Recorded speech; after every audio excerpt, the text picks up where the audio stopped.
ధర్మశాస్త్రము, కీర్తనలు, ప్రవక్తలు మరియు సువార్తలు.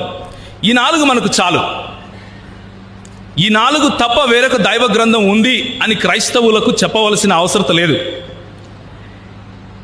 నా చేతిలో ఉన్నటువంటి 66 పుస్తకాలు ఉన్నటువంటి బైబిల్ గ్రంథము దేవుని గ్రంథము. ఇది మాత్రమే లేఖనము అన్నది నా అభిప్రాయం. ఇది మాత్రమే లేఖనము అన్నది క్రైస్తవుల విశ్వాసం. ఎందుకు అంటే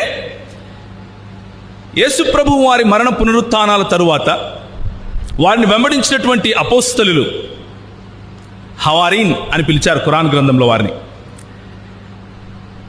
వారు ఏ గ్రంథాలనైతే ధృవీకరించి ఇవి మీరు నడవవలసినటువంటి త్రోవా అని చెప్పారో వాటిని మాత్రమే క్రైస్తవులు లేకపోతే విశ్వాసులు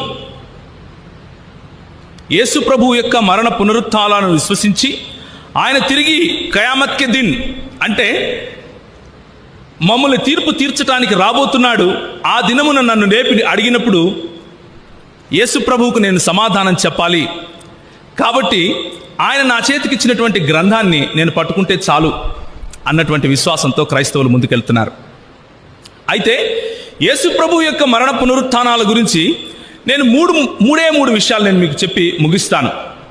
నాకు తెలుసు మీ భోజనానికి నిద్రకు నడుమ నేను నిలబడుకున్నానే, రైట్?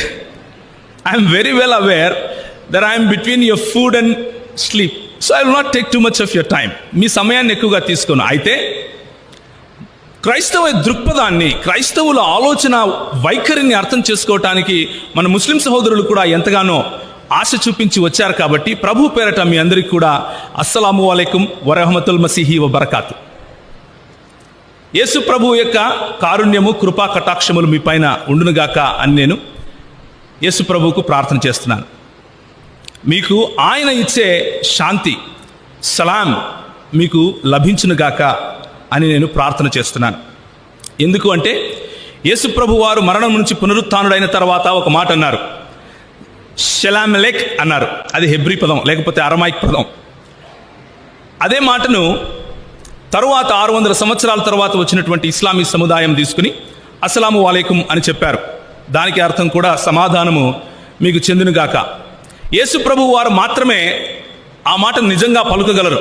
ఎందుకు అంటే ఆయన ఏం చెప్పారు అంటే, నేను సమాధానాన్ని, లోకములో ఉన్న సమాధానాన్ని కాదు, నా సమాధానాన్ని నేను మీకు ఇచ్చి వెళ్తున్నాను అని ఆయన చెప్పారు. కాబట్టి హల్లెలూయా.